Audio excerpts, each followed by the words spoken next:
generasi milenial, generasi Z, nganti generasi apa? Nah aku yo masuk generasi apa? Sing gaul-gaul kalau guys. Ngomong-ngomong budaya Jawa iku kakeh cacahe. Salah sijine yaiku wayang. Ning sekolahan aku diulang Pak Guru babagan wayang. Pak Guru kula asmane Pak Ari. Enten sepang Pak Ari mboten? Nika lho Pak Guru sing bagus, apian, tapi sayangnya durung ketemu jodohe. Amarga mboten cocok hitungan wetone. Balik ning babagan wayang. Pas pelajaran bahasa Jawa, Pak Guru ngajak bocah-bocah sinau babagan paraga wayang. Ana paraga pewayangan sing bagus.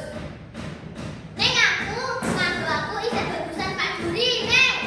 Sing ora kalah ayune ya Wara Subadra. Ning ya iki isih ayunan Bu Juri ning. Ayu moblong-moblong. Nggih napa mboten? Ning ya iki tetepan ayu aku.